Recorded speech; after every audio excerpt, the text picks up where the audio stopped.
चलो, तो अपन देख रहे थे अहोम, ठीक है।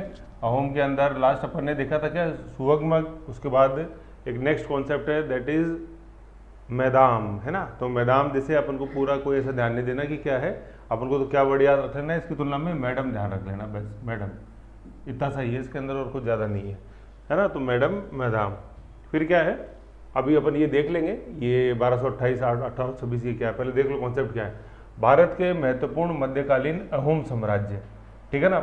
मध्यकालीन समय का टाइम था ये अहोम साम्राज्य, मुगल के समकालीन है ज़्यादातर, है ना। दिल्ली सल्तनत के तो इतना रोल नहीं था, मुगल इंडिया के ज़्यादा समकालीन है।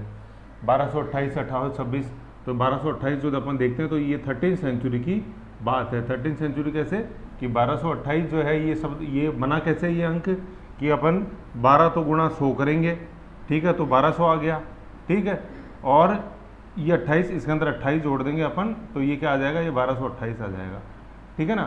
तो मतलब क्या है, 1200 साल तो जा चुके हैं, और ये जो 28वां साल चल रहा है ना, ये कौन सा 100वां साल है, ये 13th 100वां साल है, 13th 100वां साल, है ना। इसलिए अपन बोलते हैं कि ये जो तारीख है ना, ये जो वर्ष है 1228, ये 13वीं सेंचुरी का है ना। 13th सेंचुरी, सेंचुरी का मतलब शताब्दी, तो 13वीं शताब्दी है।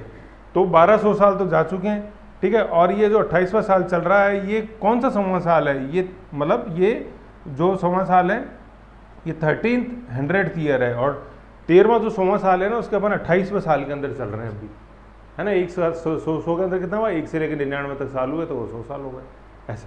तो इसलिए इस डेट को बोलते हैं कि ये 13वीं सेंचुरी की बात है।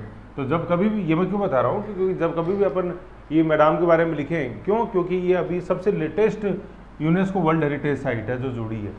तो अपन यूँ नहीं लिखेंगे कि प्राचीन अहोम साम्राज्य, नो, ये मध्यकालीन अहोम साम्राज्य की बात है, मतलब 13वीं सेंचुरी। प्राचीन जैसे लिख दोगे तो एग्जामिनर समझ जाएगा कि कम पड़ गया है। तो जो बोलते हैं ना अपन, अजल गगरी छलकत जाए, ये वो वाली बात होती है। तो इसलिए मैं वर्ड को हाईलाइट कर रहा हूँ, मध्यकालीन, ठीक है ना। अहोम मध्यकालीन, मैदाम आ रहा है, मैं से मैदाम और मैं से मध्यकालीन, ठीक है। 1226, 1228 लेकिन 13वीं सेंचुरी है के शाही परिजनों, आम नहीं, ये खास है, समझ रहे हो। शाही का मतलब क्या हो गया, खास, है ना। आम का विलोम होता है खास, ये आम रास्ता नहीं है, ये खास रास्ता है ना। Trespassing not allowed. तो ऐसे क्या, ये शाही परिजनों के, शाही परिजन व संभ्रांत वर्ग। अब संभ्रांत वर्ग सर कौन से होते थे, अरे अपने देख तो ले यार, अमीर देखे, उलेमा देखे, और वो सुपात्र नहीं था एक, सुपात्रों को जो जो डिजर्व करते हैं, ठीक है, ये सब संभ्रांत वर्ग थे। के लिए बने टीले कब्र स्थल होते थे, समझ गए। तो ये जो पूरी लाइन अपन ने पढ़ी ना, इसमें 3 चीज सबसे इंपॉर्टेंट है जो इसकी जान है इस कॉन्सेप्ट की। एक तो है मध्यकालीन, फिर नो डाउट अहोम साम्राज्य में तो है ही मध्यकालीन अहोम, एक तो चीज़ ये है, दूसरी चीज़ है ये शाही, और तीसरी चीज़ है ये कब्र। बस आएगा क्वेश्चन, क्या आएगा निर्मला कि मैदाम के बारे में निम्न में से कौन सा है, कि और सब सही है, ठीक है, ये असम में पाए जाते हैं, चिरायदा जिले में, लेकिन ये शाही महल हुआ करते थे। तो क्या वो महल थे, नहीं, वो बरियल्स थे, रॉयल बरियल्स, ये ध्यान रखना ही है ना। इसमें यही है, वो लगाएगा क्वेश्चन, लगाएगा मैदाम निम्न में से अहोम साम्राज्य के थे, लिखा रहेगा मंदिर है, पब्लिक स्थल मतलब सार्वजनिक स्थल, कब्रगाह, ऐसे। तो क्या है, कब्रगाह, रॉयल बरियल्स, ठीक है ना, आम बरियल नहीं, रॉयल, रॉयल बरियल्स, ठीक है।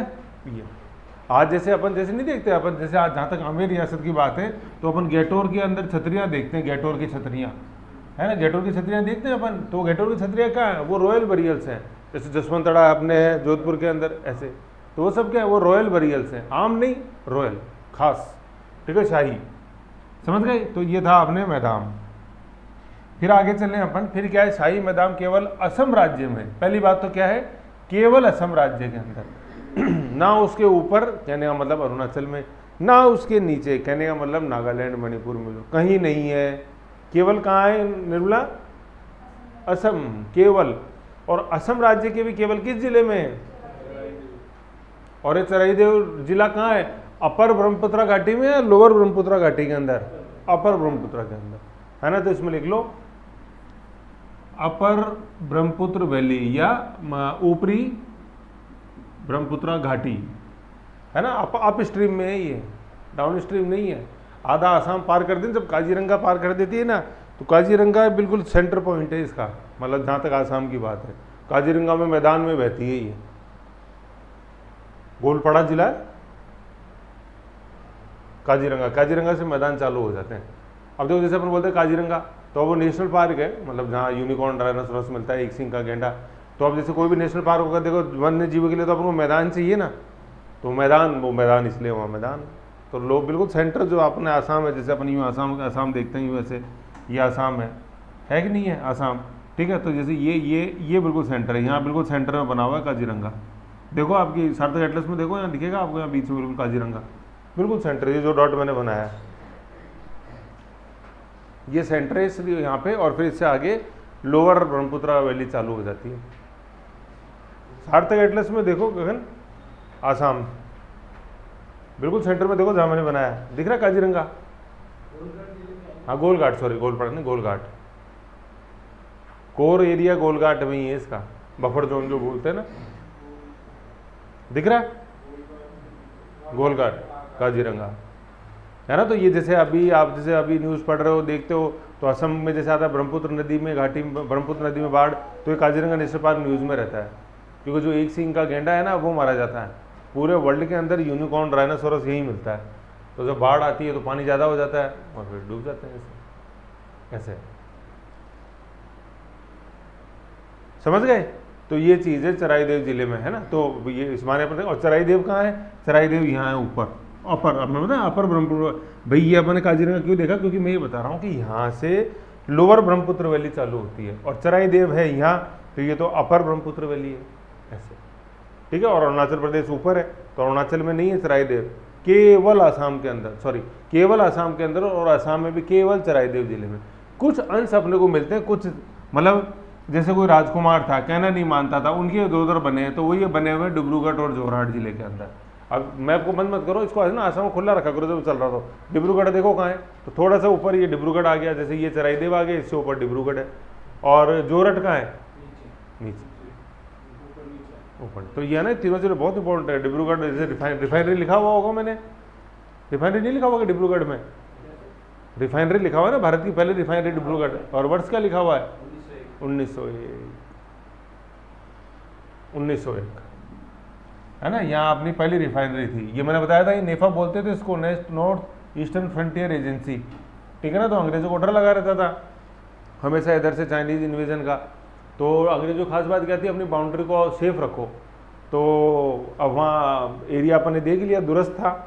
बंगाल के शासक क्यों वहाँ पे फेल हुए, चाहे वो इलियास खां हो, चाहे हुसैन शाह हो, सब फेल हुए, क्योंकि मैंने बताया था कि रिमोट एरिया और ऊपरी घाटी में, ऊपर जाएंगे तो हाथी जाएंगे। तो अंग्रेज के अपने फ्रंटियर्स की नज़र रखती, भाई अंग्रेजों का बिल्कुल एरिया था, नॉर्थ ईस्टर्न फ्रंटियर एजेंसी, है ना। तो वहाँ पे गश्त होती थी हाथी से। भाई जब जंगल है, पहाड़ी क्षेत्र है, घोड़ा चढ़ नहीं सकता, ठीक है ना। घोड़ा क्या वैसे चलने में चढ़ाएगा, पहाड़ी भी चढ़ जाएगा, लेकिन वो जंगल में ज़्यादा मूवमेंट नहीं कर सकता, क्योंकि जंगल में मान लो आप तो पेड़ों के नीचे नहीं चल रहे हो, किसी बाघ ने आपके ऊपर हमला कर दिया, दिक्कत हो जाएगी। तो वहाँ पे हाथी सक्सेसफुल है, क्योंकि हाथी के ऊपर बैठ के आप दूर तक देख सकते हो, ठीक है। तो इधर गोलघाट जिले से निकल गया आपका हाथी, ठीक है। फिर शिव सागर से निकल गया हाथी। और नेफा जा रहे हो आप, अरुणाचल प्रदेश को बोलते थे नेफा, आसाम को नहीं, अरुणाचल प्रदेश को। तो आप अरुणाचल प्रदेश जा रहे हो ऊपर उधर, ठीक है ना। जैसे खासतौर पर जैसे तवांग वाला एरिया जो है उधर, और अरुणाचल प्रदेश में पूरा ऊपर, ठीक है। तो वहाँ जा रहे हो हाथी पे। तो जब हाथी इस डिब्रूगढ़ के आसपास वाले एरिया में आता था ना, तो हाथी का पाँव ऐसा तो होता नहीं कि बिल्कुल ये नॉर्मली है ना। तो अपन जैसे बोलते हैं हाथी का पाँव में सबका हिस्सा आ जाता है। तो वो डिब्रूगढ़ आने के आसपास जैसे ही वहाँ हाथी पाँव रखता, तो हाथी के पाँव आधे अंदर चले जाते, ठीक है ना। मतलब यूँ जैसे रखती होता है ना कोई, जैसे नीचे से अगर पोली ज़मीन में थोड़ा सा डेंसिटी कम है, तो रखते हुए अंदर चली जाएगा, पाँव चला जाता था। अब चलने के बाद क्या होता है कि ज़्यादातर यूँ पाँव अंदर जाए, तो यूँ होता था कि यार चलो ठीक है, मिट्टी दलदली है तो पानी ऊपर आ जाता है, ये होता ज़्यादा। लेकिन वहाँ पानी ऊपर आए तो वो पानी ब्लैक कलर का ऊपर आए, समझ लो ना, ब्लैक कलर का। तो वहाँ पे जो अब ब्रिटिशर्स तो होते ही थे, तो कंपेरेटिवली जैसे साइंटिफिक ज्ञान था इनको। नहीं तो ये कोई डिब्रूगढ़ में तेल ऐसा तो है नहीं कि यही ब्रिटिशर से लाए और वहाँ पे कोई अपना कोई टैंक खाली उन्होंने कर दिया था, पहले से ही था। पहले अपने सुअगमग पढ़ा अपन ने, उस समय से ही था। ये चराईदेव अपन देख रहे हैं, ये देख लो 13वीं शताब्दी, तब से ही था, लेकिन उनकी नज़र नहीं पड़ी। अब ब्रिटिशर्स तो क्या, मतलब साइंटिफिक नॉलेज उनके पास था। तो उन्होंने देखा कि ये जब हाथी का पाँव जब रखा जाता है मिट्टी पे, तो मिट्टी में प्रेशर से जब ये निकलता है बाहर, तो ये पानी तो नहीं है, क्योंकि ब्लैक कलर का है और उसमें वो विस्कस होता है, मतलब कंपेरेटिव थोड़ा गाढ़ा होता है वो, तो ये पानी नहीं हो सकता है ना, ये और ही कुछ है। तो भाई सिविल सर्विस पास की हुई थी उस समय, अपने लंदन के अंदर एग्जाम लगे हुए, उसमें पास करके आते ही थे। तो उन्होंने क्या वहाँ से सैंपल लिया है ना, इसको अपन विक्टोरिया भेजते हैं कलकत्ता, ये क्या है ये, भाई इतना पता है पानी नहीं है और मिनरल है कोई ना कोई, ठीक है। तो वही उस समय आते ही थे, जानती थी सारी चीज़ें। तो उन्होंने वहाँ से थोड़ा सैंपल लिया और उसको विक्टोरिया भेजा, मतलब अपने कलकत्ता विक्टोरिया जो हेडक्वार्टर था, तो वहाँ फिर उन्होंने उसको लंदन भेजा कि ये क्या है। तो वहाँ जाके देखा तो ये क्रूड ऑयल है और नॉर्मल क्रूड नहीं है, ये हाई क्वालिटी का क्रूड ऑयल है। तो फिर आया कि मतलब क्रूड ऑयल का मतलब पेट्रोल। और उस समय जब तक वो मतलब था क्रूड ऑयल जो निकलता था वो सिर्फ अपने पेंसिल्वेनिया के अंदर निकलता था। पेंसिल्वेनिया वो यूएसए, टेक्सास, मैसाचुसेट्स जो मैंने आपको बताया था, सिर्फ वहीं निकलता था। मतलब वर्ल्ड का जो सबसे पुराना ऑयल फील्ड है वो वहीं है, करीबन 1869 के लगभग का, और जो आज भी ऑपरेटिंग है। डिब्रूगढ़ अपना भी आज भी ऑपरेटिंग है कि नहीं। तो उन्होंने भेजा, बोले तो क्रूड ऑयल है, तो उनकी तो मतलब बल्ले बल्ले होगी कि पहले अमेरिका पेंसिल्वेनिया का नाम होता था, कब इंडिया में भी कहीं है। फिर जाके देखो ये यहाँ वहाँ ऐसे देखो 1900 ये गई है, भारत आज़ाद तो 1947 के अंदर होएगा, देख लो ऐसे। तो फिर वहाँ अपनी रिफाइनरी लगी है, तो ये इंडिया की सबसे पहली रिफाइनरी और ऐसे इसकी खोज हुई है। तो इसलिए बता रहा था नेफा की वो गश्त के समय इसकी खोज हुई है। तो ये जो जैसे खोजें हुई है ना भारत के अंदर, ये बड़ी इंटरेस्टिंग है। जैसे आप मोहनजोदड़ो देखेंगे तो उसकी खोज कैसे हो रखी है कि अपने अमृतसर से लाहौर रेलवे लाइन डलनी थी, तो रेलवे लाइन जैसे अपन देखते हैं उसके नीचे आज तो स्लीपर लगे रहते हैं, मतलब जैसे दो रेल की पटरियाँ हैं ऐसे, तो उनके बीच में स्लीपर लगा रहता है, तो यूँ ऐसे अपन देखते हैं बीम से। तो वो तो आज तो सीमेंट के होते हैं, जब सीमेंट के नहीं तो उससे पहले लकड़ी के हुआ करते थे, ठीक है। और जब लकड़ी भी नहीं थी तो उससे पहले इनके यहाँ ईंटें लगाई जाती थी, है ना। तो मतलब ईंटें, तो अब जैसे वो अपने लाहौर के पास पहुंची वो रेलवे लाइन, तो अब ईंटें चाहिए थी। तो अब देखिए ईंटें कहाँ से लाएं, तो पास में एक ढेर लगा हुआ था, थोड़ी सी मिट्टी हटाई तो ढेर, तो कुछ ईंटें वहाँ से निकाल ली। फिर जैसे वो और खोदे तो और ईंटें निकल रही नीचे से, तो खोदे जाएँ और ईंटें निकलती जाएँ, और जैसे जैसे नीचे जाएँ वैसे वैसे वो ज़्यादा पकी हुई ईंटें आएँ, कच्ची ईंटें नहीं, पकी हुई ईंटें, ठीक है। अब जैसे वो खोदेगा तो उन्होंने देखा यार ये यहाँ पे ईंटें कैसे हैं ये।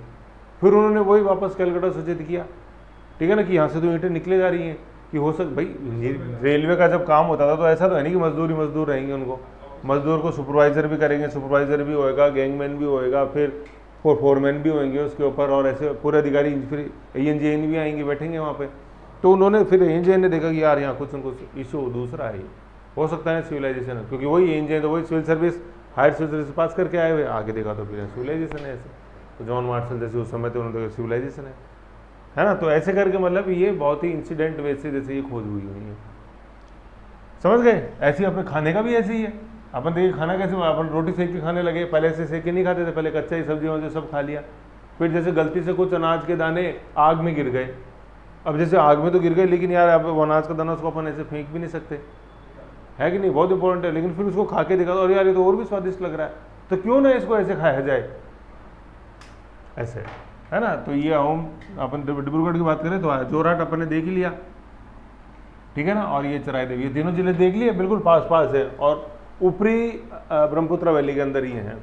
मैदान के भीतर एक या एक से अधिक कक्ष होते थे। अभी मैंने आपको फोटो दिखाई थी, वापस देखेंगे, कक्ष देखे थे, सबसे नीचे वाले की एंट्रेंस ये, उससे ऊपर वाले की एंट्रेंस ये, और उससे ऊपर वाले कक्ष की एंट्रेंस ये, और ये ऐसे टीलेनुमा, समझ गए, ऐसे कक्ष होते थे, जिनके ऊपर एक घुमदाकार ढांचा होता था, ये जो मैंने बताया, ठीक है ना, घुमदाकार ढांचा होता था जो मिट्टी से ढका हुआ होता था। बाहर से ये टीला स्पष्ट दिखाई देता था। मैदान अक्सर एक अष्टमुखी दीवार से घिरे होते थे, अष्टमुखी दीवार, ऑक्टागोनल दीवार, मतलब इसके बाहर अपन यूं ऐसे दीवार बना दी ऐसे, ठीक है, ऐसे। तो अब आप जैसे देख रहे हो, जैसे इस स्ट्रक्चर को आप जैसे देखोगे ना, जैसे मैंने बनाया है, जैसे मैंने स्ट्रक्चर बनाया ना यूं ऐसे, ये और फिर इसके अंदर यूं ऐसे दरवाजे, ठीक है। तो ये सेम टू सेम स्ट्रक्चर जैसे अपन देखेंगे तो बुद्धिस्ट में जिसको स्तूप बोलते हैं ना, सांची, सारनाथ, तो ये स्तूप बिल्कुल ये बुद्धिस्ट स्तूप की तरह दिखाई देता है। तो चराईदेव जिले में पाए जाने वाले मैदान का जो ढांचा है वो कुछ दिखाई देता है, भारतीय मंदिर जैसा नहीं, ठीक है, और या बौद्ध स्तूप जैसा। तो किसकी तरह दिखाई देता है? बुद्ध स्तूप जैसा, है ना। जैसे सारनाथ स्तूप जैसा आप देखोगे, सारनाथ का जो अपने स्तूप है, सांची, सारनाथ और ख़ास तौर पे जो अपना ये है अपना सांची का सांची स्तूप अपने सांची, ये एमपी के अंदर सांची। एक बार डालो गूगल में, डालो, देखो सांची स्तूप की फ़ोटो डालो, सांची स्तूप की फ़ोटो डालो एक बार, गूगल में डालो एक बार उसकी फ़ोटो, देखो कैसा दिखता है सांची स्तूप। देखो एक बार, देखो, फिर मैं ये दिखाता हूँ, चला देखो, है ना। मैं तो स्तूप देखो, सांची स्तूप देखो तो बिल्कुल दिखता है ऐसा ही, ये स्तूप, सांची स्तूप। मतलब ये जो है ये डोम लाइक स्ट्रक्चर, ये इतना तो सेम ही है ना, ये इतना तो सेम ही है। अपन सांची स्तूप में जैसे देख रहे हैं तो इसमें तो घास दिख रही है, मिट्टी का है, उसके ऊपर को पत्थर दिखाई दे रहे हैं ऐसे, और उसके अंदर नो डाउट प्रवेश द्वार है, तोरण द्वार जिसको अपन बोलते हैं, इसमें से नहीं है ऐसे। तो कुछ कुछ स्तूप जैसा दिखता है, ये ध्यान रखना अपने को, है ना। सिमिलरिटी किससे होती है भाई, मंदिर जैसा तो नहीं लग रहा है ना, ये मंदिर जैसा लग रहा है क्या, स्तूप जैसा लग रहा है ऐसे, ठीक है। तो ये चीज़ हो गई, गुंबदनुमा होता है। फिर क्या है जो इंपॉर्टेंट चीज़ है, ये अभी अपन लेटेस्ट जो जैसे दर्पण देखेंगे अगस्त वाली, सितंबर वाली, उसके अंदर ये है। सितंबर वाले दर्पण में देखिए, पढ़ लिया आपने दर्पण सितंबर की, सितंबर 24 नहीं पढ़ी, पढ़ते थे उसको क्या है, अगस्त से सितंबर में है ही है। तो देखो जुलाई 2024 में है ना, तो शायद ये सितंबर वाली में होगा। में यूनेस्को की विश्व विरासत स्थल में सम्मिलित किया गया 43वीं साइट है ये, 43rd साइट, सितंबर में ना, हाँ फ्रंट पेज पे लिखा हुआ है, अंदर पढ़ी नहीं लेकिन फ्रंट में नजर पड़ गई तो ये यूनेस्को है, ठीक है। और यूनेस्को का हेडक्वार्टर कहाँ है, न्यूयॉर्क, जयपुर। तो वो देखो फ्रंट पेज पे देख लो, वो भी लिखा हुआ है करंट, हाँ नहीं है उसमें, वहाँ उस पर नहीं लिखा हुआ, पेरिस में है यूनेस्को का, यूनिसेफ का है न्यूयॉर्क में, है ना। तो देखो मिलते जुलते हैं यूनेस्को और यूनिसेफ, इसीलिए पूछा जाता है। ये न्यूयॉर्क में है यूनेस्को और यूनिसेफ। यूनेस्को क्या है, United Nation Educational and scientific Cultural Organization, ये एजुकेशन एंड साइंटिफिक कल्चरल है, सी से कल्चरल है, सांस्कृतिक, तो पेरिस आ गया। और यूनिसेफ क्या है, United nation international children emergency fund, ये न्यूयॉर्क के अंदर है। तो न्यूयॉर्क में 9/11 अटैक हुआ, अपन WTC देखते हैं तो वहाँ इमरजेंसी लग गई। और इसको अपन ऐसे याद रख सकते हैं कि एजुकेशन है ना, एजुकेशन एजुकेशन एजुकेशन, पढ़ाई। तो पढ़ाई आप कहाँ कर रहे हो, अपन रूम में बैठ के तो करते ही हैं, लेकिन सर मैं और ऊपर जाके पढ़ाई करूँगा या करूँगी, कहाँ पे, एफिल टावर पे, एफिल टावर पे बैठ के पढ़ाई करूँगा। मैं क्यों नहीं जा सकता सर, जब विवेकानंद जा सकते हैं, विवेकानंद रोग कन्याकुमारी योग करने, तो पढ़ाई भी सर, पढ़ाई भी तो एक योग ही होता है। मैं वो करने क्या एफिल टावर पे नहीं जा सकता क्या, ई से एजुकेशन, ई से एफिल टावर, समझ गए। एफिल टावर तो देखा ही अपन ने, यूँ ऐसे टावर ऊपर, तो कहाँ पढ़ाई कर रहे हैं अपन, पढ़ाई कहाँ कर रहे हैं, किस टावर पे, एफिल टावर। तो पढ़ाई क्या है, पढ़ाई एजुकेशन है, ये education, United Nation Education and scientific Cultural Organization. और जिसे अपन एफिल टावर देखते हैं, ये खुद यूनेस्को वर्ल्ड हेरिटेज के अंदर शामिल है कि नहीं। दिए तले अंधेरा नहीं है यहाँ पे, है दिए के नीचे भी यहाँ उजाला है। मतलब भाई यूनेस्को, मैंने बताया पेरिस, एफिल टावर, तो भैया पहले खुद तो बोलो शामिल हूँ मैं, तो फिर और इमरजेंसी यहाँ ई है, ये इमरजेंसी, तो ऐसे याद होएगा ये, ठीक है ना। तो अब मैं वापस पूछूं तो बगले नहीं झांकनी, यूनेस्को और यूनिसेफ कहाँ है। तो यूनेस्को कहाँ हुआ निर्मला, पेरिस में, और यूनिसेफ न्यूयॉर्क। हाँ, तो जैसे यूनेस्को बोलो इसमें कल्चरल आ गया, इसी से कल्चरल, तो सांस्कृतिक। आप जैसे लिस्ट पढ़ोगे ना तो उसमें आएगा कि सांस्कृतिक स्थल इतने हैं, ऐतिहासिक, सांस्कृतिक, समझ गए ऐसे, ये चीज़ है ना। इसमें ये साइट का अपन ये स्थल जो है ना, इनकी अपन सूची देखेंगे कि कुछ मानव निर्मित है, कुछ नेचुरल है, तो ऐसे अलग अलग लिस्ट होती है। तो जैसे अपन मैदान देख रहे हैं, तो ये क्या, ये प्रकृति निर्मित है या मानव निर्मित है, ये मानव निर्मित है। तो क्लासिफिकेशन होता है इस लिस्ट के अंदर कि मानव निर्मित ये हैं और नेचुरल ये हैं। ताजमहल है, वो ताजमहल मानव निर्मित है या प्राकृतिक है, मानव निर्मित। और फिर जैसे अपन देखेंगे नीलगिरी बायोस्फीयर रिजर्व, या अपन जैसे अभी इधर देखा अपन ने पिन वैली नेशनल पार्क देखेंगे अपन उत्तराखंड के अंदर, या नीलगिरी बायोस्फीयर रिजर्व है, तो वो क्या मानव ने बनाया क्या, वो पेड़ पौधे क्या मानव ने लगाए क्या, वो प्रकृति ने लगाए हैं ऐसे। तो वो नेचुरल साइट्स हैं, देखेंगे अपन आएगा क्लासिफिकेशन। और अभी हाल ही में आया देखो जुलाई 24, अपन अभी बात कर रहे हैं सितंबर 24 में, तो कुछ महीने पहले की बात है, और जो लेटेस्ट दर्पण है उसमें तो है ही सितंबर वाली के अंदर, ऐसे ध्यान रखें, इसलिए ये इंपॉर्टेंट है। समझ गए? तो जो भी अपन ने देखा शाही कब्रगाह सब, चराई देव क्या है? चराई देव। अब देखो चराई देव के बारे में भी जानो, ठीक है, चराई देव, ठीक है, चराई देव। अब जैसे आपको ध्यान है कि कल अपन जैसे पढ़ रहे थे तो मैंने आपको बताया था देव नारायण जी आया था, तो चराई देव से देव ये थे, ठीक है, चराई देव। और नारायण कौन? वो स्वर्ग नारायण, सुहगमग, आया था याद वो नाम ऐसे। तो ये मध्यकालीन, प्राचीन अहोम नहीं, कौन सा मतलब अहोम? मध्यकालीन 13th सेंचुरी अहोम साम्राज्य की सर्वप्रथम क्या थी? राजधानी थी। ये बिल्कुल वैसे ही है जैसे अपन ने बंगाल में पढ़ा था, LPG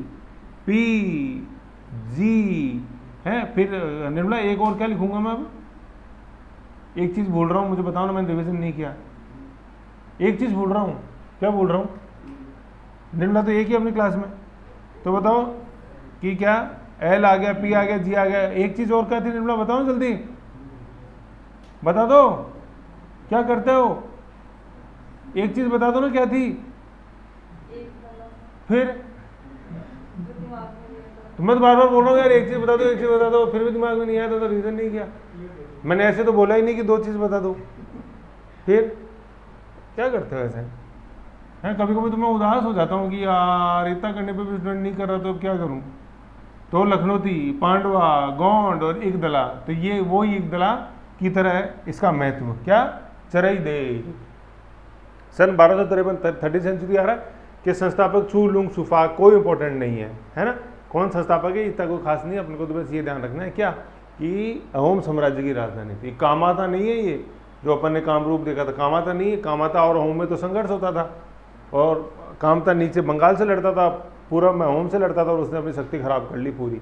फिर बाद में अहोम साम्राज्य ने कामता को जीत लिया और कामरूप को अपना हिस्सा बनाया, ठीक है ना। अहोम साम्राज्य लगभग 600 वर्षों तक अस्तित्व में रहा, है ना। जैसे अपने देखा 1200 से लेकर मोटा मोटा 1800 तक, ठीक है, जिस दौरान राजधानी को कई बार बदला गया, लेकिन चराई देव का महत्व बना रहा। लखनौती को भी बार बार आप ले गए इधर उधर, राजधानी ले गए, पांडव ले गए, गोंड ले गए, इकदरा ले गए, लेकिन लखनौती का महत्व कम नहीं हुआ।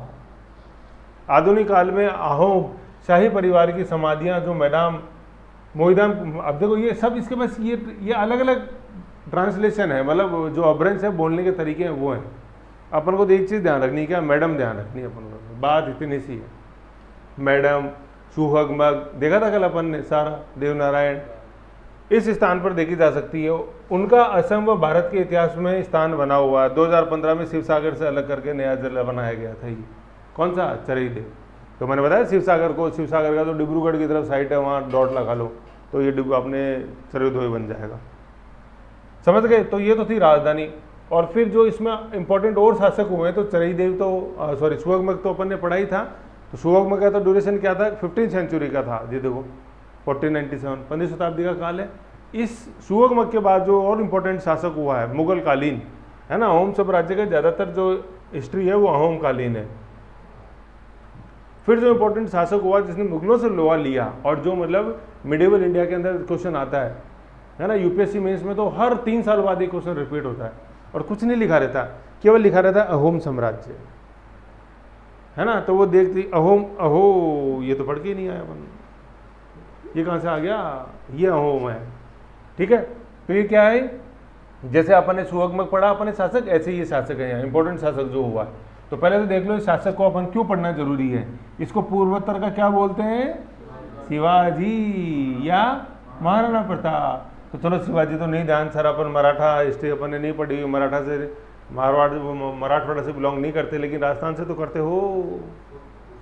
तो महाराणा प्रताप को कुछ बताने की जरूरत है। अब महाराणा प्रताप या शिवाजी सुनते ही क्या आ गया अपने? ये आ गया कि ये वो व्यक्ति हैं जो अपनी संप्रभुता स्वाधीनता के लिए विदेशियों से लड़े, है ना। दुश्मन नहीं, भाई विदेशी दुश्मनी हो गए थे, लेकिन विदेशियों से, विदेशी का मतलब जो उनमें से नहीं था, समझ गए। जैसे शिवाजी है, शिवाजी का युद्ध हुआ औरंगजेब से, तो औरंगजेब उनके लिए विदेशी था, भाई स्वराज का हिस्सा नहीं था। स्वराज मतलब ये मेरा देश है, ये स्वदेश है, तो वहाँ से तो वो नहीं थे, है ना। जैसे तिलक ने नारा दिया था, स्वदेशी मेरा जन्मसिद्ध अधिकार है, स्वराज मेरा जन्मसिद्ध अधिकार है। तो स्वराज का मतलब मेरा खुद की जो टेरिटरी है मराठवाड़ा, तुम वहाँ से नहीं हो, तो मेरे लिए तो क्या हो गए? विदेशी हो। आज भी तो अपन बोलते हैं कि कोई फ्रेंच आया इंडिया में तो क्या बोलते हैं, ये क्या है, विदेशी है। कल को पता चला कि भारत की टेरिटरी और बढ़ जाएगी तो क्या अपन फ्रेंच को विदेशी बोलेंगे, क्या नहीं बोलेंगे, तो भारतीय है। आज जैसे कोई पाकिस्तानी आया या अफगानिस्तान का आया तो उसको अपन बोलते नहीं क्या है, ये फॉरेनर है, ये विदेशी है। कल को मान लो लेकिन इंडिया की टेरिटरी वहाँ हो जाए तो अपन बोलेंगे क्या उसको। तो ये विदेशियों से लड़े थे शिवाजी और महाराणा प्रताप ऐसे, ठीक है। तो ये अब ये जो लचित बरफुकान है ये भी विदेशियों से लड़ेगा, कहने का मतलब अहोम में जो बाहर से कोई आया हुआ होगा वो विदेशी है, और इनके लिए विदेशी थे मुगल, ठीक है ना। जैसे शिवाजी के लिए विदेशी थे मुगल, महाराणा प्रताप के लिए विदेशी थे मुगल, ऐसे। अब जो विदेशी था वो दोस्ताना नहीं था, दोस्ताना नहीं था तो वो शत्रु हो गया। भाई वो गिद्ध दृष्टि रखता था कि मैं तुमको हराऊंगा और जीतूंगा, तो वो दुश्मन हो गया, ऐसे। तो हर विदेशी दुश्मन भी नहीं होता, दोस्त भी खूब बने, ऐसे, ठीक है ना। तो अहोम साम्राज्य, ठीक है, अहोम। अब ये नाम क्या है देखो, पहले तो अपने देख लिया शिवाजी और महाराणा प्रताप से तुलना होती है तो ये इंपॉर्टेंट शासक है और जाना जाता है अपनी शौर्यता, वीरता, पराक्रम के लिए, ठीक है। आप जैसे देख रहे हो ये तस्वीर देख रहे हो तो एक तो जैसे अंगुली देख लो, अब मुंह देख लो, हैं कोई खुला हुआ नहीं, मतलब ये बंद नहीं है कि योग मुद्रा के अंदर बैठा हो, है ना। मतलब आप एग्रेसिवनेस देख लो, और ऐसा नहीं है कि हाथ में अगरबत्ती है, ये तो फोटो थोड़ी सी कटी हुई है, ये पीछे तलवार है, और ये इधर चलो वो तलवार नहीं दिख रही लेकिन ये इधर उसका कवर तो दिख ही रहा आपको। और एग्रेसिवनेस देख लो, ललकारते हुए, मुंह बंद नहीं है, क्या है, ललकारते हुए, और रुको देखो मैं आ रहा हूँ अभी तुम्हें, वहीं रुक जाओ, है बोडोलैंड में रुक जाओ, ऊपर चराई देव तक आने की कोशिश मत करना, समझ रहे हो। वो गोलपाड़ा जिला देखा था अपन ने, गोलघाट नहीं, गोलपाड़ा, बिल्कुल असम की वो पश्चिम बंगाल की तरफ, वहीं रुक जाओ, ऊपर आए तो खैर नहीं, ललकार रहा है कि नहीं ललकार रहा। तो ये बॉडी लैंग्वेज देखो और एग्रेसिवनेस देखो, ठीक है। तो ये वो था जो अपनी संप्रभुता के लिए लड़ा, समझ गए, ये चीज़ है। अब जैसे आप ये कभी शिवाजी की फोटो देखना आप, है महाराणा प्रताप की जैसे देखना, तो हाथ में तलवार और हमेशा वो बख्तरबंद जो कवच होता था उसके अंदर, तो ये योद्धा की पहचान होती है। और भी जैसे आप देखो, है ना, तो ये फोटो ही सब कुछ बयान कर देगी, है ना। जैसे कोई तस्वीर वगैरह ऐसे देखो तो उस पर गौर किया करो आप। जैसे एक बार माथे पे शिकन देखो, है कि नहीं, मतलब एक वो जो जज्बा लेके चलना है, ऊपर अपने वही वॉरियर वाला जो एक होता है बुलेट प्रूफ वो हेलमेट है, तो ये कौन था, ये योद्धा था। तो योद्धा ऐसे नाम रखने से थोड़ी हो जाएगा, तुम्हारा नाम अकबर रख लो तो अकबर मान थोड़ी हो जाओगे, है कि नहीं। तो अकबर सेकंड भी हुआ हिस्ट्री के अंदर, तो एक जो जाना जाता है कि बादशाह की हुकूमत तो लाल किले तक सिमट के रह गई थी, तो अकबर नाम रखने से ही वो अकबर मान थोड़ी हो गया, फतेहपुर सीकरी वाला। मतलब लिटर मुगल्स में पढ़ेंगे अपन, एक शासक हुआ अकबरदित्य जिसकी हुकूमत सिर्फ लाल किले तक सिमट के रह गई थी, समझ गए ऐसे। तो शिवाजी या महाराणा प्रताप नाम रखा है, इसको टाइटल दिया गया, कुछ तो है। अब आप देख लो बॉडी लैंग्वेज से चीज़ समझ में आ रही है। तो सर आप तो आगे बढ़ाने की जरूरत नहीं है, हम तो हम जान गए आप क्या किधर ले जा रहे हो हमको, ऐसे, ठीक है। तो ये चीज़ है। तो नाम क्या है, लाचित है ना, लचित पढ़ो, बरफुकन है ना, लचित ये है ना, और चाहे आप इसको ये लज्जित कर दो कोई दिक्कत नहीं है। मतलब दूसरा कोई लज्जित कर देते थे कि भूल के भी मत आ जाना इधर, तो दूसरा 3 बार सोचता था यार जाऊं या नहीं जाऊं, जाऊं या नहीं जाऊं। तो तुमने तुम्हारी शौर्य कोई चैलेंज कर दिया एक बार, मतलब खुद ही यार जाऊं कि नहीं जाऊं, तो लज्जा आने वाली बात है, हैं। दिल्ली से रवाना हुआ था हम जीतूंगा, लेकिन जाते ही जलपाईगुड़ी के अंदर रुक गए, जाऊं या नहीं जाऊं, अरे तुम्हारे ऊपर लज्जा आने की बात है, अरे लज्जा वज्जा कुछ नहीं, वो लचित बरफुकन है आगे, ऐसे समझ गए। और आगे लिखा हुआ है बरफुकन, ठीक है ना। तो इसमें यहाँ पे बस आप लिख दो बर्फ, बर्फ और फूक, बस लज्जित बरफुकन। मतलब लज्जित से लज्जित रख लो, लज्जित पापड़ याद रख लो, बर्फ याद रख लो, और फूक फूक के खाना है उसको, बस। तो ये लज्जित बरफुकन याद आ जाएगा। कैसे भी करके अपन को ये नाम मेमोरी के अंदर रखना है, बात इतनी सी है ना। लज्जित पापड़ है, लज्जित पापड़ के ऊपर अपन ने बर्फ रखी और फिर उसको फूक फूक के खा रहे, जल्दी से खा लो नहीं तो पापड़ टूट जाएगी, बर्फ नीचे निकल जाएगा, खत्म हो गया लज्जित बरफुकन। शिवाजी, महाराणा प्रताप, ऐसे, है ना। क्योंकि ये इंपॉर्टेंट शासक है। मुझे बताओ, अगर आपको महाराणा प्रताप का ही नहीं पता तो क्या गर्व की बात है, लज्जित की बात है? अगर अपन मराठवाड़ा महाराष्ट्र से बिलोंग करते हैं और अपन को शिवाजी का ही नहीं पता तो गर्व की बात है कि लज्जित की बात है? तो अपन मान लो अहोम साम्राज्य से हैं और अपन को लज्जित का नहीं पता तो गर्व की बात है या मतलब अब क्या बताऊं मैं, तो बता तो कौन सी बात है, लज्जा की बात है। तो ये है कौन, लज्जित बरफुकान नहीं, लज्जित बरफुकान जी, समझ गए ऐसे। तो जी तो लगाते ही नहीं लगाते यार इतना मान, अपने तो बिस्कुट को भी जी लगा के बोलते हैं, नहीं बोलते क्या, पार्ले जी, तो ये तो बरफुकन जी हैं, समझ गए, बरफुकन ऐसे है। ठीक है, देखो कितना सम्मान है हमारे।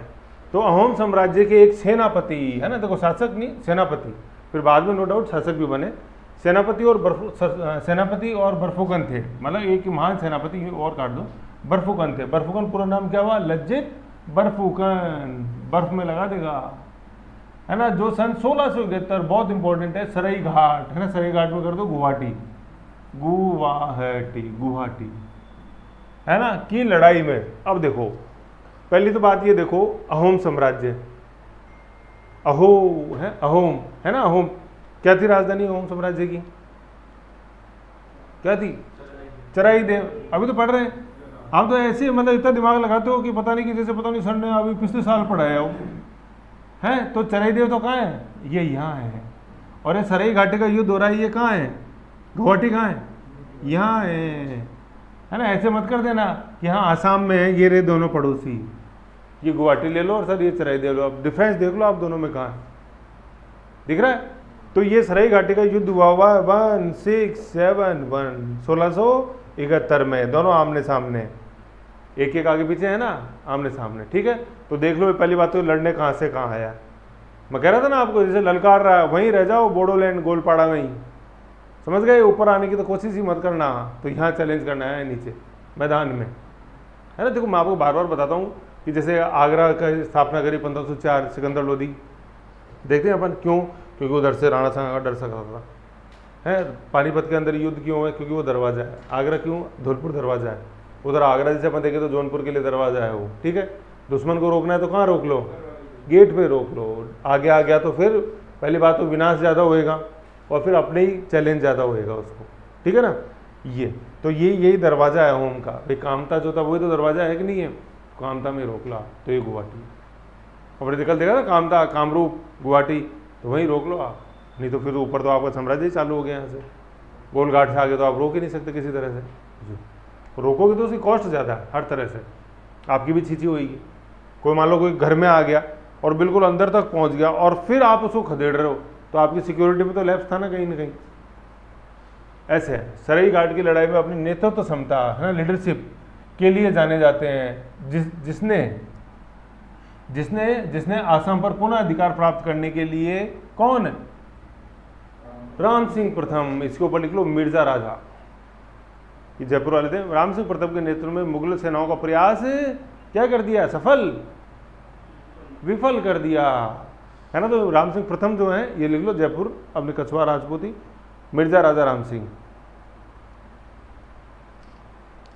ये राम सिंह प्रथम जो लिखे हुए हैं ना, मतलब राम सिंह अपने आमेर हिस्ट्री के अंदर 2 हुए, ये मिर्जा राजा हैं, और दूसरे आएंगे सवाई राम सिंह, जो अपन देखते हैं रामबाग जैसे जो है ना, रामबाग होटल, रामबाग सर्किल, ये जू, चिड़ियाघर, सब वो राम सिंह सेकंड के समय के लिए,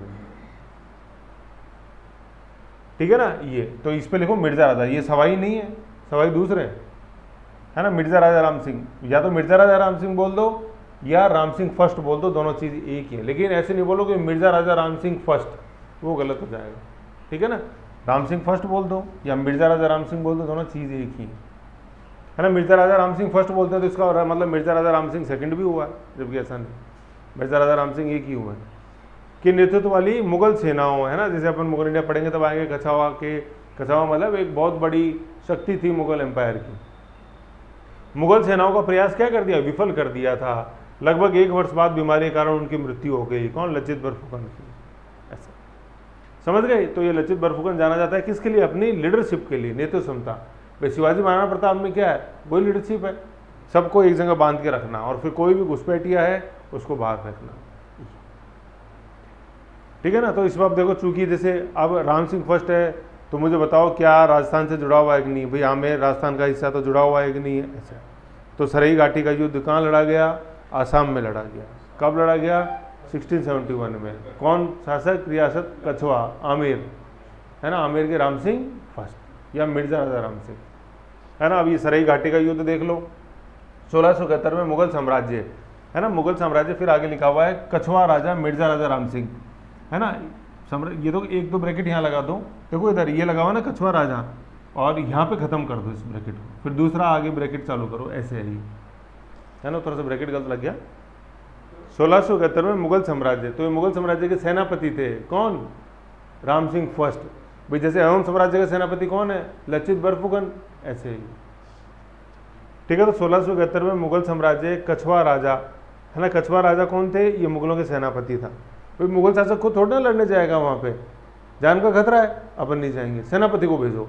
तो सबसे विश्वसनीय, सबसे शौर्यवान जो सेनापति हुए हैं मुगलों में, वो कछवा ही डायनेस्टी से ही हुए। भाई मेवाड़ रियासत से दोस्ताना संबंध थे नहीं, महाराणा प्रताप अपन देख ही रहे हैं, मारवाड़ रियासत से थे, लेकिन इतने दोस्ताना नहीं थे जितने आमेर से थे, समझ गए। तभी अपन देखते हैं आमेर महल का जो दरवाजा किधर है, आज भी आप जाके देखो आमेर महल है, दरवाजा किधर है? आगरा की तरफ है, क्योंकि अपने कोई डर नहीं है उधर से। यही अगर होता तो कुछ और होता, दरवाजा किधर और होता। लेकिन फिर बाद में धीरे धीरे ये जैसे शाहजहाँ और औरंगजेब के समय बिगड़ते गए ये रिश्ते, फिर बाद में जैसे जयगढ़ बना तो पीछे बना है, फिर नारगढ़ बना तो और भी पीछे बना, ऐसे। और जय जवान तोमरा की तो मुगलों की तरफ निशाना नहीं था, निशाना इस बार मराठा की तरफ था, टारगेट मराठा थे। तो जय जवान तोमरा का मुंह दक्षिण में, ऐसे ध्यान रखना आप लोग, है ना। तो मुगल साम्राज्य, कछवा राजा, मिर्जा राजा राम सिंह, है ना। अभी मिर्जा राजा राम सिंह है, या कोमा लगा स्लैश करके लिख लो प्रथम, या मिर्जा राम सिंह प्रथम, या मिर्जा राजा राम सिंह। फिर आगे लिखा हुआ है कि मिर्जा राजा राम सिंह थे कौन? फिर वहां से दूसरा ब्रैकेट है ये वाला ब्रैकेट, कि मिर्जा राजा जयसिंह पुरंदर की संधि के पुत्र, है ना। भाई मिर्जा राजा राम सिंह के बाद अगले शासक आएंगे, ये पुत्र थे, के पुत्र। तो देखो ये तो है मिर्जा राजा जयसिंह, समझ रहे हो, जयसिंह, और इनके पुत्र थे राम सिंह। ये लिखा हो ना, के पुत्र। भाई जैसे अपन पढ़ते हैं ना, देखो मैं आपको देखो बता रहा हूँ सारा इंपॉर्टेंट चीज़ें क्या। मिर्जा राजा जयसिंह है, इन्होंने पुरंदर की संधि करी थी शिवाजी के साथ, लिखा हुआ ना देखो, मिर्जा राजा जयसिंह, फिर कॉमा लगा लिखा हुआ है पुरंदर की संधि 1665। बहुत इंपॉर्टेंट है मिडिवल इंडिया के अंदर, बहुत पूछते हैं पुरंदर की संधि किसने करी? औरंगजेब के सेनापति के रूप में मिर्जा राजा जयसिंह ने करी थी। किससे करी? शिवाजी से करी, ठीक है। फिर उसमें क्या क्या हुआ, कितने किले जीत के वो लेके आए, फिर कहाँ लेके आए, फिर कैसे वो निकल के चले गए शिवाजी वहाँ से, आगरा महल में से, राम सिंह की हवेली है आगरा महल के अंदर, वहाँ से सब, ठीक है। ऐसे यहाँ नीचे लिख लो आगरा, आगरा बराबर राम सिंह की हवेली, राम सिंह की हवेली, राम सिंह की हवेली, ठीक है। और उसके ब्रैकेट में लिख लो शिवाजी, शिवाजी। मतलब मैं क्या बता रहा हूँ कि मिर्जा राजा जयसिंह है, अपन ने देख रहे हैं आगे पुरंदर की संधि लिखा हुआ है ना। तो पुरंदर अपने महाराष्ट्र के अंदर है, तो पुरंदर की संधि हुई थी 1665 में। तो औरंगजेब के कहने पे मिर्जा राजा जयसिंह वहाँ गए थे, और शिवाजी को चाहे कैद करके कह लो, चाहे बुला फुसला के कैसे भी कह लो, लेकिन अरेस्ट करके कहाँ लेके आए? आगरा लेके आए थे, ठीक है। और आगरा कहाँ रखा था उनको शिवाजी को कैद? राम सिंह की हवेली, ठीक है ना। जैसे शिवाजी को पकड़ने के लिए मिर्जा राजा जयसिंह को इसलिए भेजा था क्योंकि औरंगजेब अच्छी तरह जानते थे कि मैं तो विदेशी हूँ शिवाजी के लिए, लेकिन मिर्जा राजा जयसिंह है वो भी एक राजपूत, और मराठा जो अपनी लिनेज लेते हैं वो यहाँ कछवा डायनेस्टी से ही लेते हैं, मतलब अपने जमाई माता से, है कि नहीं। तो एक राजपूत ब्रदर एक राजपूत से बात करेगा वहाँ जाके, तो हो सकता है कि शिवाजी मान जाए। ऐसे जैसे अपन देखते हैं महाराणा प्रताप, तो महाराणा प्रताप के मनाने के लिए जैसे जो दूत मंडल भेजे, ठीक है, तो उसमें कौन? मान सिंह सबसे पहले भिड़ते, मान सिंह, भगवान दास और टोडरमल ये हैं, तो सबसे पहले मान सिंह को भेजा था, समझ। ये मिर्जा राजा मान सिंह कि जाओ महाराणा प्रताप से बात करके आओ, समझ गए। तो महाराणा प्रताप ने बात करी नहीं, ये और बोल दिया कि इस बार तो अकेले आए हो, अगली बार तुम्हारे फूफा जी को भी लेते आना साथ में, मतलब अकबर को भी लेते आना साथ में। तो मतलब मुगल्स का ये मानना था कि भाई हम तो विदेशी हैं, लेकिन एक राजपूत से बात करेगा, एक भारतीय से बात करेगा, या एक योद्धा से बात करेगा, तो हो सकता है कि दोनों में सम्मान की बात हो, समझ रहे हो। तो ये चीज़ थी। तो यहाँ भेजा मिर्जा राजा जयसिंह को पकड़ने को भेजा, शिवाजी को पकड़ने के लिए। तो यहाँ राम सिंह की हवेली में लाके कैद रखा था, और फिर वहाँ से वो कैसे भेष बदल के फूलों की टोकरी में भागे या भगा दिए गए, वो चीज़ अलग है। लेकिन ये कौन सी हवेली है? ये राम सिंह कौन है? ये राम सिंह यही है, बड़ा बन नहीं है राम सिंह, ऐसे। मतलब उस समय उसका नाम राम सिंह की हवेली नहीं था, लेकिन अभी राम सिंह तो बाद में आ रहे ना, जयसिंह के पुत्र है राम सिंह, ऐसे। तो बाद में उस हवेली का नाम राम सिंह हवेली पड़ा। आज जैसे आप बुक्स वगैरह पढ़ोगे ना, तो उसमें आएगा कि आगरा में राम सिंह की हवेली के अंदर कैद रखा था, तो ये राम सिंह हुआ। समझ गए? तो देखो यहाँ देखो जयसिंह लिख रहे हैं अपन, तो जयसिंह के ऊपर तो लिख दो 1665 पुरंदर की संधि, और राम सिंह अपन देख रहे हैं कि 1671 सराई घाटी का युद्ध। ऐसे भाई आ रहा है ना, बाप बेटे दोनों का इंपॉर्टेंट अचीवमेंट है मुगल सेनापति के रूप में। भाई जयसिंह 1665 पुरंदर की संधि, फिर उनके बेटे आए, उन्हीं के पच्चीनों पे चले राम सिंह। तो राम सिंह महाराष्ट्र में तो गए नहीं, क्योंकि शिवाजी ने फिर बस आर पार की लड़ाई चालू करी दी थी। तो राम सिंह सेनापति के रूप में कहाँ गए? अहोम साम्राज्य, और सराई घाटी का युद्ध हुआ। ऐसे है ना। तो जैसे आप जितने योग्यवान पिताजी उतने ही योग्यवान बेटे जी। और फिर बाद में अपन जैसे पढ़ेंगे, इन्हीं के जैसे आएंगे आगे डायनेस्टी के अंदर सवाई जय सिंह, है ना, जो जयपुर राज्य की स्थापना करेंगे, अपन देखेंगे। ऐसे तो मिर्जा ही चल रहे हैं, मिर्जा राजा जय सिंह है, मिर्जा राजा राम सिंह है, मतलब वो मतलब कुल देवी इनकी, बिल्कुल यहीं से मानते हैं कुल देवी मराठा। समझ गए? तो ये चीज़ अपने को है। तो अपन ने क्या देखा, यहाँ क्या देख रहे थे अपन, फैक्ट क्या देख रहे थे कि कछुआ राजा मिर्जा राजा राम सिंह, समझ गए, जो कि कौन थे? मिर्जा राजा जयसिंह के पुत्र थे। ठीक है। तो सराई घाटी के युद्ध में मिर्जा राजा राम सिंह लड़े। ठीक है। तो ये हो गया।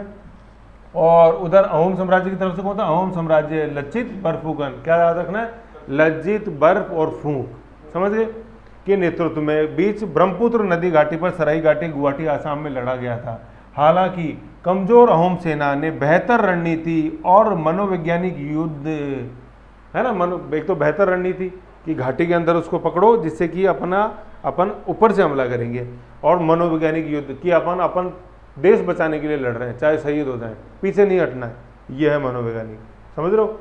कोई भी जैसे अपन युद्ध शौर्य से नहीं लड़ा जाता है, युद्ध दिमाग से लड़ा जाता है ना। युद्ध कौशल से मुगल सेना को क्या करा? हराया। और फिर आगे सराई घाटी की लड़ाई मुगलों द्वारा असम को अपने साम्राज्य का विस्तार करने के प्रयास में पहली लड़ाई थी क्या? अंतिम लड़ाई थी। इसके बाद कभी नहीं झांक के देखा मुगलों ने, किधर? अहोम की तरफ नहीं। अपने तो ये जो है वो ही बहुत है। समझ गए? तो अब देख लो, क्या सराई घाटी की इंपॉर्टेंट नहीं है? क्या राम सिंह इंपॉर्टेंट नहीं है? क्या लचित बरफुकन इंपॉर्टेंट नहीं है? क्या सराई देव इंपॉर्टेंट नहीं है? ऐसे ध्यान रखना अपने को। तो अपन थोड़ा सा गहरा गोता लगाएंगे तभी तो समझ में आएगा। बोलते नहीं कि जिन पर यहाँ गहरे पानी पे कि समुद्र किनारे बैठे रहोगे तो लहरें गिनते रहोगे, मोती चाहिए तो डाइव लगानी पड़ेगी समुद्र में। और सीधा अपन सिर्फ यूँ पढ़ ले, आ गया अहोम, आ गया सॉरी लज्जित बरफुकन, सॉरी मैदाम आ गया, असम आ गया। ज़्यादातर स्टूडेंट जो पढ़ रहे हैं ना कि हाँ चलो अपन पढ़ लें फूल पत्ती के रूप में, तो इधर तो मैदाम आ गया, इधर असम आ गया, बस ये हो गई अपनी फूल पत्ती। बड़े में वीडियो देख लो, मैं मना थोड़ी कर रहा हूँ। तो अब भाई जैसे अब जितना एग्जाम अपन उसी हिसाब से तैयारी करेंगे। अपन अभी यही कांस्टेबल के लिए पढ़ा रहे थे तो मैं भी यही पढ़ा था।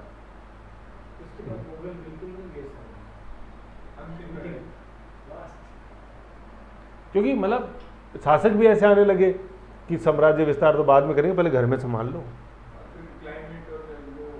दूरी है, जलवायु है, फिर मनोविज्ञान है, सारा वो।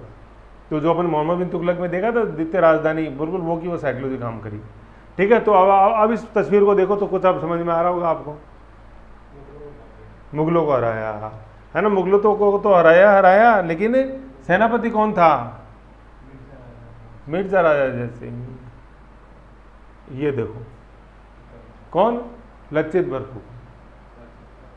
डर लगता है तस्वीर से ही, सर जूम आउट कर दो, है ना। ये बिल्कुल वैसे ही जैसे आप महाराणा प्रताप की फोटो देखो, डर लगता है, ये वही चीज।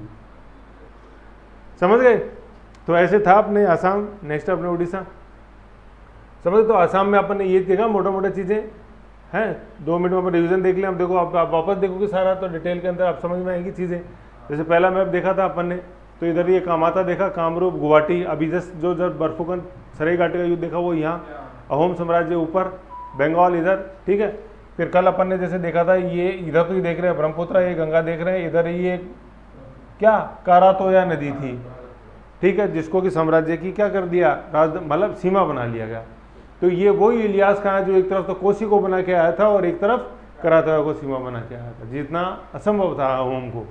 ठीक है। ये फिर ये अभी मैदाम अपन ने देखा 13th सेंचुरी मध्यकालीन अहोम, ठीक है उनकी। और जो इम्पोर्टेंट इसमें बाद में जो सेनापति हुए वो कौन, लचित बरफुकान। और ये 13वीं शताब्दी क्या थे, महल थे नहीं, ये क्या थे, ये शाही कब्रगाह थे। समझ गए। चरईदेव अपन यहाँ देख रहे हैं, 2015 के अंदर जिला बना, शिवसागर को काट के, और अपर ब्रह्मपुत्रा वैली के अंदर है, ठीक है। एक चीज़ तो ये। फिर दूसरा अपन सराई घाटी का युद्ध देख रहे हैं, तो ये सराई घाटी कहाँ, अपने गुवाहाटी, ये सराई घाटी। और ये जो है चिकन नेक, ये अपन ने क्या देखा था कल, ये आसाम का हिस्सा बोडोलैंड, और नदी देखी थी मानस नेशनल पार्क से, यूनेस्को वर्ल्ड हेरिटेज में है ये मानस नेशनल पार्क। क्या कह रहा हूँ, नहीं वो शाही है, मतलब ये तो सेनापति के रूप में है, लेकिन एक मतलब कंबाइंड के अंदर है, मतलब जैसे 3 के एक साथ हैं, समझ गए, ये चीज़ था। फिर अपन ने इसके अंदर देखा इंपॉर्टेंट चीज़ें, जैसे दिल्ली सल्तनत के शासक के रूप में देखा तो भाई कुतुबुद्दीन बख्तियार खिलजी ने जीतने की कोशिश करी, लेकिन विनाशकारी रहा। फिर बाद में अपन देखते हैं बंगाल के शासक के रूप में, जैसे अपन देखें तो इलियास खान ने जीतने की कोशिश करी, लेकिन करातवा नदी को बाउंड्री बनवा लिया, जैसे कोसी नदी को उधर दिल्ली सल्तनत के संदर्भ बनाया फिरोज शाह तुगलक के लिए। फिर क्या, अलाउद्दीन हुसैन शाह आए, जीतने की कोशिश करी लेकिन नहीं जीत पाए, ठीक है ना। फिर लास्ट के अंदर अपन देखते हैं नुसरत शाह भी आए थे, लेकिन सुगमक के अधीन थी, उस समय नहीं जीत पाए।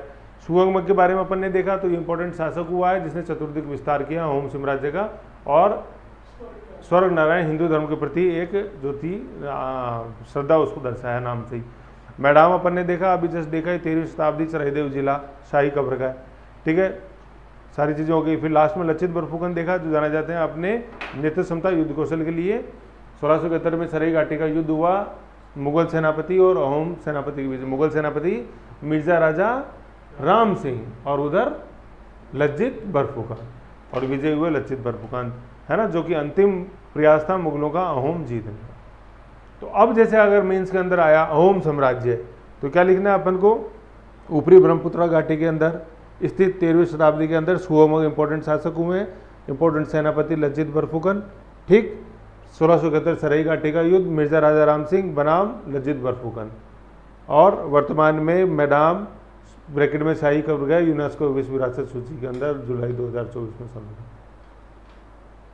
एग्जामिनर सोचता है अरे यार ये तो सब मतलब 50 शब्दों में 5 नंबर का आया, और इसने तो आंसर 7 नंबर का लिख दिया, लेकिन मेरी मजबूरी में 5 में से 5 ही दे सकता हूँ, उससे ज़्यादा नहीं दे सकता। ये बिल्कुल ही एग्जामिनर साइकोलॉजी काम करती है। ढंग से लिख दोगे ना तो वो सोचेगा कि ढंग से लिख दिया है ना, क्वेश्चन था 5 नंबर का, 5 नंबर में से देना है आपको, तो वो सोचता है यार मैं 7 कैसे दूँ इसके अंदर, मन कर रहा है लेकिन दे नहीं सकता, है ना। और जैसे अगर कम लिखते हैं कि यार 5 का, अरे यार मैं इसको यार आधा नंबर भी कैसे दूँ मैं इसको। जैसे कोई लिख के आएगा, जैसे आ गया ना अहोम साम्राज्य, उत्तर पूर्व का महत्वपूर्ण मुगलों से द्वेषपूर्ण संबंध जाना जाता है अपने शौर्य पराक्रम के लिए। तो आपने बहुत सारा मैं लिखे आया हूँ, शौर्य पराक्रम लिखे आया हूँ, मुगल लिख के आया हूँ, है अपनी, मैं ऊपरी गंगा घाटी ब्रह्मपुत्रा घाटी भी लिख के आया था। और फिर अपन उम्मीद कर लेते हैं कि यार कम से कम आधे तो देगा ही ना, लिख के आया हूँ 2.5 नंबर तो देगा ही। अरे वो आधे ही देगा, आधे भी वो दया करके देगा, चलो यार दे दो। तो फैक्ट लिखोगे तब नंबर है, नंबर तो छीने जाते हैं, देते थोड़ी है नंबर, ऐसे समझ गए। नेक्स्ट ओडिशा, तो एक बार इस आसाम का जो अपन ने पढ़ा उसका रिवीजन कर लो, लगाओ रीडिंग लगाओ, है ना। नेक्स्ट अपन उड़ीसा देखते हैं।